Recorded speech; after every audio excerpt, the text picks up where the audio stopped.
Today, we're going inside the Dutch Farmers' Revolt. We're talking with Pepijn van Houwelingen, a representative in the Dutch Parliament, and we're talking with Michael Jan. Listen, you probably have not been hearing a lot about this Dutch Farmers' Revolt, and that's because of a sin of omission by the media. It's a big deal. They have really important things to say. Today, we go right to the source, and we're going to find out why people are so unhappy, why the farmers are so unhappy, and why this movement is now spreading around the world. We are talking now direct from The Hague, from the Parliament building, with Michael Jan and Pepijn. Welcome, gentlemen. It's so good to have you here. I want to discuss what's going on in Holland right now with the Dutch farmers, and we'll start with that and maybe move on to other topics. But first, some introductions. Pepijn, can you introduce yourself to us, please? Thank you very much. Thank you for inviting me on your show. My name is Van Houwelingen. I'm a member of the Dutch Parliament for FVD, Forum for Democracy. And we are an anti-globalist movement. And we are, of course, very much in support of our farmers. Fantastic. Michael, for my audience who have not had the pleasure of meeting you yet, what's your background? Yes, sir. I grew up in Florida. I'm a war correspondent. I was in Special Forces for some years, and so that sort of led me into that line of work later as I saw the Iraq war going very badly, one of the dumbest wars we've ever done. And then the Afghan war did the same. And so I spent years in those wars and then in other wars, such as in Nepal and Philippines and just many other places, Hong Kong, conflict in Hong Kong. And so since that time, I've been watching the migration issues, the pandemic issues, because as you know, pandemic, famine, and war are part of the same system, as is human migration. The human osmotic pressure, the hop, the push and pull of migration is something that is hand in hand with warfare. So just 10 days ago or so, I was in Mexico, and I saw that the Dutch farmers were having a problem with the WEF, as they call it here, the World Economic Forum, the dark cult of Davos. And I lived 6 years in Europe. I speak German fluently. I lived in Poland, so I'm quite cognizant of what's going on over here. I paid close attention. I was in Europe last year in Lithuania, warning about what could happen with the Russians. I was down tracking migrants in Morocco and Greece and that sort of thing. And so when I saw what happened with the farmers here, I flew from Mexico, came here because the Dutch farmers are the best in the world, which is a pretty big claim to make. But Netherlands is the second largest food exporter in the world. This is an extraordinary country. It always has been. And so I knew that this was very important. So I've left Mexico tracking the migrants and came right here. And now we're in Parliament. And that's why we're sitting together talking with you, Chris. Well, fantastic. Thank you for that, Michael. And Pepijn, you said anti-globalist. I want to start there because this farmer movement, I don't know that we can really appreciate it without having the context for it, understanding the larger why. So let's start there. When you say anti-globalist, first, how many people would you say are on that wavelength with you there in Parliament? What's the story there, and how are you approaching? Why that framing? I think it's a very broad movement. We are now here together, of course, Michael and I, but also with Japanese journalists, and we have the same problems in our countries. So we see that much of our sovereignty, as it's called, so much of our independence is being slowly but surely is being usurped, is being taken away from us by globalist institutions like the World Economic Forum. So just at this moment, I got an answer from the government with regard to questions we asked about the World Economic Forum. And the answer of the government was, well, we cannot send you this literal answer, just a few minutes in. We cannot send you these documents because it doesn't get approved by the World Economic Forum to send you the documents. So we can't control our own government, and yeah, it's true. It's just in. So policy is formed also by the World Economic Forum in this case, and we cannot control it anymore because the documents are. This is the public-private partnerships they form. That's part of the World Economic Forum modus of operation. We cannot control it anymore, and they are in our government at every level. So our ministers, our secretaries of states, they are sometimes even WEF project leaders, so to say. The WEF is subsidized by the Dutch government. We have WEF food hubs. So and they want to make one big what they call tri-state city from the Netherlands. So they want to combine a part of Germany, Netherlands, and Belgium in one big city-state. But of course, there's no place for the farmers anymore in that plan. So the farmers have to go, and that's a big problem. It's not just a problem, I think, of the Netherlands, but it's a worldwide problem. So the globalists have intervened, they have penetrated our governments, and they top down, they make policy, and we can't control it anymore, even from the Dutch parliament. And we are, I think, the only anti-globalist party at this moment, fully anti-globalist party in the Netherlands. But we see similar movements in other countries. Of course, I would say that Trump certainly is an anti-globalist. We just talked with a Japanese journalist, the Sankei. There's also a new anti-globalist party. So people are waking up in the world, and we are very happy to see that it's a fight we're in together, so to say. Understood. Hey, thank you for that answer. I totally get it. So this idea that sovereignty is the WF, clearly they don't want borders. They don't want people to have individual cultures, it seems. They have a plan, and that's great, but they're moving very, very fast, recklessly fast, we would say, from a cultural standpoint. And they clearly, obviously, it ends up with them owning everything and everybody else owning nothing. Is, you'll own nothing and be happy. They say that. So what I'm curious about, Michael, we were talking by phone the other day, and you said something that I thought capsulated this very well, which was that when you've managed to unite the Germans and the Dutch, man, you've done something. I've seen the pictures now of German farmers coming in and joining this too. So to Pepjian's point, is this spreading? I mean, it feels like this is now not just a Dutch farmer situation, but that it's actually maybe spreading a bit. Is that true? It's true. For instance, the German farmers in Sachsen, a state in Germany, have joined up. I've seen Polish farmers as well, explicitly joining hands with Dutch farmers, saying it loud and clear. We are joining with Dutch farmers. So we see Germans doing that over and over. Yesterday, German and Dutch farmers were on the border at an immigration station, because this place is being invaded as well by Africans and Middle Easterners, and it's Soros. It's the same WEF crowd, as they call it here, WEF, World Economic Forum. It's the same crowd that's just pumping migrants in and telling them it's, basically you can have all that you want here. And so as you know, that they're doing the same to us. In May alone, we had 310,000 in May, 310,000 illegal aliens into the United States just in May. And so they're doing the same here, Chris. And also, as you know, Poland, where I lived for 2 years, those farmers are getting upset. When you get Polish farmers upset, trust me, it's just not a good thing. And the Polish farmers are specifically siding with the Dutch and with Germans. So you're uniting Polish and German and Dutch farmers simultaneously. Meanwhile, as you see what happened in Italy yesterday, and the Spanish farmers as well. So we got the Italian farmers doing similar in the Spanish as well. So this is a big deal. And as you know, Nord Stream is now shut down for maintenance. We'll see how that goes. This is a potential kill shot for Europe, as you know. This is a whole nother topic. I watched your latest program. First thing I did this morning, as you're tracking on this well on the currency and these. I'll let you take that. But the bottom line with the farmers, it's more than just taking their land to make Tri-State City, which is supposed to be a smart city. It's that, but it's also unmooring the farmers from their cultural roots here in Netherlands, right? And so this is a typical brainwashing technique which is well described in the book Rape of the Mind by a Dutch psychologist in 1956. Miralou, highly recommend it, Rape of the Mind.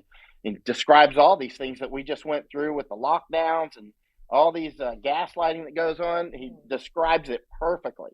And so that's what's happening here, taking the land, taking control of food production, food distribution, and just food in general, while knocking Netherlands in the head culturally, and just taking it, doing a replacement strategy, just as Stalin did with Ukraine with the Holodomor 32, 33 famine. Well, there's more to it than that, but and anyway, I could go on for hours, Chris, so I'll go ahead and stop there.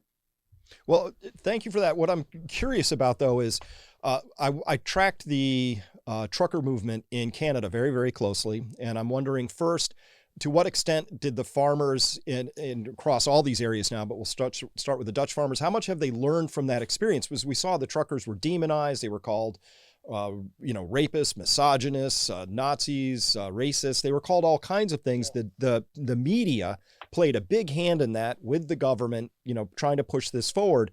And I'm wondering, A, how much of the Dutch farmers sort of drawn from that and learned from that? And B, I want to know how much of this context, when you talk to farmers, are they just worried about their farms, or are they worried about these larger issues that we're talking about now? How much context do they have? Because the truckers in Canada, they had the full context. They understood that this wasn't just about an attack on their livelihood. This was a much bigger thing. The farmers in the Netherlands are, I think, really completely awake.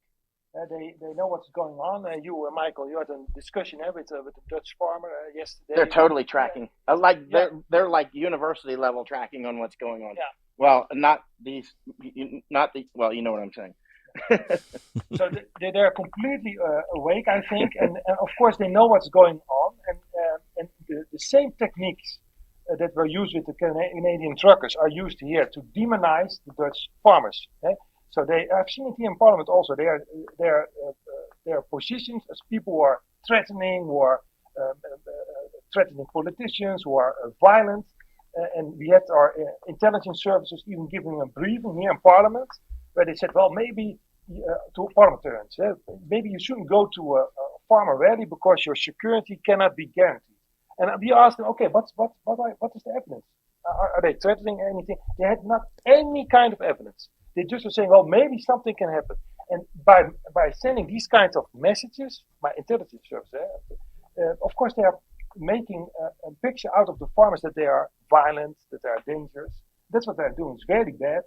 Of course, our farmers, they are threatened. They are threatened by getting extinct. They want to get rid of them. Almost, it's draconian measures they're proposing at this moment. So it's the other way around, but that's part of the gaslighting we see everywhere, especially with the mass media and also here in the Netherlands. But our farmers are quite smart, I think, and they know what's going on, and they see what has to be going on in other parts of the world, like with the Canadian trucks. Your truckers are totally tracking, they really are amazingly tracking. The police shot at that 16-year-old about a week ago. Yeah, that's also luckily missed him. And I've seen a longer video. It was clearly a bad shot. He should have never shot. Clearly a bad. So it's from two sides. It's filmed.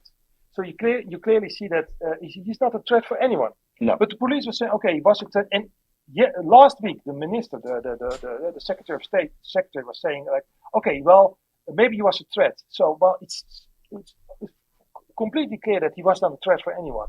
But they're putting out those false narratives. That's what they're doing, and then of course they are saying, like yesterday we were on the Dutch news, that we are the ones who are sending out disinformation. Yeah. So it's an information war. That's what it is. Yeah. Yesterday they were attacking me on the Dutch news as if I'm a threat. We should be honored that it's happening. Yeah. It's a good sign. Yeah. Well, same. We've seen a lot of those playbook tricks. Obviously, the media trying to characterize, mischaracterize, they do what they do. One of the other things that I was also very, very tight. I know a lot of people who are in the American trucker movement. They got very sophisticated, and they had a whole security detail because they had infiltrators coming in constantly from security agencies, and they had to have a very, very tight trust network. And if they saw anybody new, they caught a lot of people coming in attempting to cause trouble so that they could make them look bad. The oldest trick in the book, right? Agents provocateurs. Any evidence of that going on so far? In the Netherlands, we have what they call Romeos, and maybe they are a little bit similar to agent provocateurs. You see them. There are all kinds of movies on the internet. You see them. They run out of a police van. So they are in a police van, but they run out. They have civilian clothing. They grab someone and they try to get him into the bus. It's completely insane if you see the videos. And so there may well be agent provocateurs, kind of people acting, but hard evidence I haven't yet been able to obtain. But I wouldn't be surprised because again the playbook is the same. That's why we have to work together. The globalists use the same playbook, I think, in all kinds of countries. So probably there are also we talked about this a little while about agent provocateurs. So maybe they are also operating in. Maybe you have seen them. You are more experienced. You've seen. I've seen a lot in the United States, and I'm watching for them here. I haven't seen any yet that I've identified here yet. but it is the same playbook. It's basically a franchise. So the things that I've seen in other countries, whether it be Hong Kong or United States, here, Thailand, I've watched. I've been in a lot of Japan, where I've written 3 books in Japanese on information war. Actually, I wrote them in English translated. But bottom line is, it's the same. It's the same franchise with a different menu, and it's tailored for every country. But it's highly identifiable after you've seen it in, say, 2 or 3. Like I can walk in and I know basically how this thing works now. All right. So what are the demands of so given the context, the farmers get it. They got this really high level of context. They're understanding all of this. Where does this go? What are the goals of the movement right now? What would they be asking for? And what happens next? Where do you think it goes from here? Well, the government's objective at this moment is to try to install a negotiator. And I think if the farmers start to negotiate, they will negotiate their own surrender. That's always how they operate here. So because they will negotiate from a standpoint of getting rid of farmers. That's because the goals don't change. The goals don't change. So and the farmers are smart here, so they know this. So I hope they will not fall into this trick and start negotiating, because then they will negotiate with their backs against the wall. But that's what the plan of the government, because they see the unrest and try to negotiate their ways out of them. But again, the goals are the goals, and these are globalist goals, and they can't even change the goals. So the farmers have to go. That's the plan. And so I hope the farmers are able to resist. I hope other Dutch people, and we see this going on, will support the farmers, and that they will not bow to these measures. But it will be a very hard fight, and at this moment the government is maintaining the goals. So, and the goals are will mean that the farmers have to go. Simple as that. It's like negotiating with a bank robber. Yeah. You just can't do it. Yeah, Kennedy had a nice statement. You can't negotiate with someone who's thinking, okay, everything which is mine, everything which is yours is negotiable. That's how they operate. Right. You cannot negotiate under that kind of circumstances. I totally understand that. And I was listening to Russia's Medvedev and Putin both saying that in trying to negotiate with the West, they're non-serious negotiators, meaning they have that standpoint, which is everything that is mine, everything that yours is negotiable.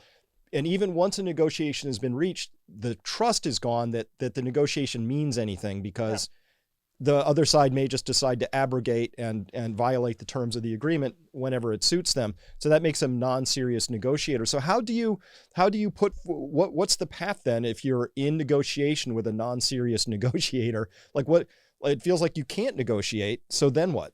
What's the plan? Yeah, the plan at this moment, I would say, is resist. We have to resist. We have to get our country back. And we cannot do anything anyway, but it's my strong conviction, before we get out of this terrible European Union.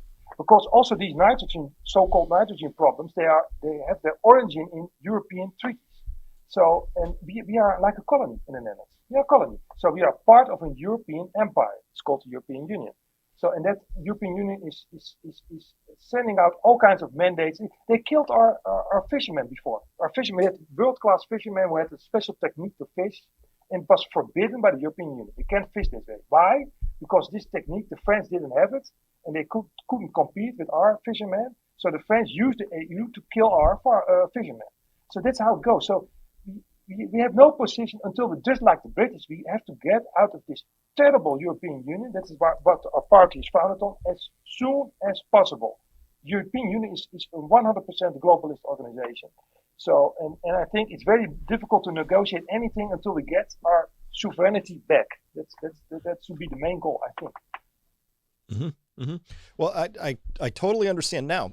If we can widen out to Europe for a second, with Brussels all shot through with technocrats and they love to regulate and legislate and do all kinds of fun things. But what I'm seeing right now is probably the highest level of pressure on the entire European monetary union experiment. We just saw the euro go to parity with the dollar, and we're seeing Germany go through extraordinary difficulties. And by the way, if that Nord Stream 1 does not come back online, we're going to be talking about potentially Germans burning furniture to stay warm this winter, and maybe other Europeans as well. This feels like a huge, huge predicament. It makes a lot of sense to maybe hold the line and say, wow, this would be a really bad time for our country to, take a whole class of farming offline at this point in time. That seems like a very logical argument to me. What's the concern for the European Union at this point? Feels shaky. And B, what's the vibe amongst the people, the Dutch people, to say, hey, maybe we should be cautious now. We should be more conservative and be careful rather than really pushing forward with this big agenda right now. It feels really awkward, the timing of this agenda, given where the European Union is at this time, which is, by the way I'm looking at it, shaky. Do you agree with that? And then also the Dutch people, how are they responding? Well, I fully agree that the European Union is very weak, but I think at this moment they're dropping down the hammer. They're pushing forward even faster. They want to install a European Union identity.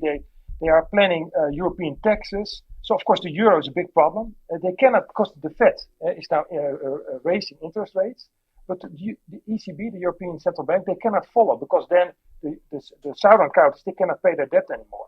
Because we are not a political union yet. So there are all kinds of tensions within the European Union, but that's what they love. Because when there are tensions, there are crises, and then they can grab more power. So I think they're dropping down the hammer, they're going for broke, they want to solidify it, they want to make really a political union out of it. And I think the citizens, they won't stand for it. I think when you see what's going on, because then we will really have lost all our freedoms. But that's, I think, what's going on at this moment. Yeah. What I would like to add is numerous things. One is courage breeds courage. It's infectious, right? As is cowardice. And we see courage coming from the Canadians, which spread to American truckers. And I flew out to California, and I drove all the way from California to Washington, D.C. with the truckers. And I was hopping from truck to truck, listening to them, learning how they do their business, making a network so I can keep my pulse on the truckers. And they were flying Canadian flags in thanks for the idea of doing this, right? And now we see the Dutch doing it. That's why I flew from Mexico to be here. When I see courage, I go to it like a moth to a lantern, right? And so I saw courage here, and this is important. This is an important battleground. So I came here, and I see it now spreading to Germany, and I see it spreading to Poland. So I may drive over to Poland soon in Germany and talk with those farmers and see what's going on and try to spread this courage, which I know we can do.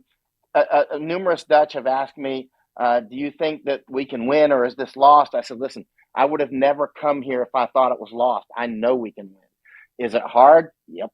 It'll be very hard. It's going to take a lot of work, obviously. But I wouldn't be here if it were lost. I know we can win.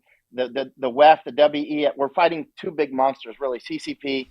And you talk about CCP all the time on your programs, and you talk about World Economic Forum all the time. So I won't rehash things that I see you say, because you already have said so many of them. But they are not invulnerable. They are tough, but WEF doesn't have an army. They're not that tough. They're like the Wizard of Oz. They're like the guy behind the curtain. They are very smart, but they're not invulnerable. We faced many smart enemies in the past and defeated them. So it really comes down to getting a groundswell of people up that just stand up, and we've got that forming. We see it in Netherlands now. We see the government here is afraid. You see the Dutch are flying their flags upside down. Yeah. Normally it's red, white, and blue, and now it's blue. Yeah, that's a very beautiful sign, because I like it a lot. Of course, we have our flag, and then it's an old tradition. To do it upside down, a flag, that means the country is in peril. Same with us. Yeah. Oh, same. I didn't know. Okay. Mm-hmm. So, and you see it everywhere now. So, and we also have the farmer, we call it handkerchief. Yeah, the red handkerchief. Yeah. So you also see that in many places. So and that shows that also Dutch citizens are supporting the. I can't even buy a red handkerchief. They're all gone. Yeah.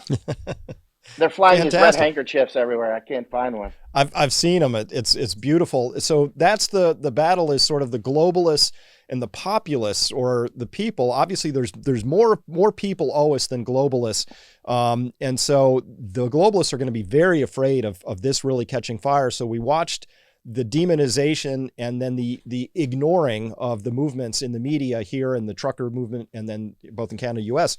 So this is war at this point in time, right? And so war, people think bullets. No, wars now there's cognitive wars, there's information wars, there's propaganda. To me, that's probably the biggest part of this, is making sure that the messages aren't co-opted, diluted, taken over, otherwise ignored. So what's the plan now to to really make sure that the messaging and it gets out there, because that's what this really is for the most part. We are fighting an information war right now, and it's pretty intense. So what's the plan over there for making sure that the correct messages get out and people get heard? Yeah, so I fully agree. It's an information war. That's what we're in, and it's what we're up against at this moment. And what our party is doing, we are quite strong on social media. We now have our own publisher. We see in the Netherlands that people have started their own newspapers. It's called the Dutch de Gezond Verstand krant, de andere kant. So these are people's newspapers. And so lots of people are waking up. We see lots of activity, but of course it's outside of the mainstream media spectrum. And the mainstream media, they don't like it. So yesterday, for example, so they see all this is growing quite fast, and they had a program, and they try, of course, to dismiss this all as disinformation, as propaganda. So you also on our Dutch television as examples of disinformation. So it's really information war. That you have the legacy media, which is, I believe, totally corrupt, versus the social media, which they want to cut off, because that's a very big threat we have. Because you have in the United States, you have the First Amendment, and so you have still some kind of freedom of speech. But they in the European Union, they really are cutting freedom of speech off. I can give so many examples. For example, Russian broadcasters are forbidden in the European Union. The US made an like an ukaz, an order. So Russian senators cannot be broadcast anymore in the European Union. It's mind-boggling. So I have nothing with Russia, but they are killing free speech. That's what they're doing. And the same in our universities, the woke agenda. So we see that we cannot make comparisons anymore. We have been sued, and we have lost the suit because we made a comparison with the Second World War. So they're cutting down. And a final example, we have one broadcaster in the public domain, which was founded last year. They are on our side, so to say. And now they are trying to remove this broadcaster from the public space again. So from the broadcasting corporations under the guise of disinformation. So it's a very hard war, because they're using everything they can to silence us. And that's very threatening, I think. Yeah, absolutely. This is the first front of the war. Information war is the most important war, and war for the mindset. Now, I'm seeing a lot of cracks develop in the story, so I'm not as familiar with how this is played out in your country. That is all I'm comfortable putting out here on YouTube. The rest, hey, we go into some other territory. If you want to see that, come to peakprosperity.com. We've got the rest of the interview there. As always, Peak Prosperity is where you find all of my thoughts, uncensored, unfiltered, and completely exactly what I think. All right, hope to see you there. Hope you enjoyed this. We'll see you next time.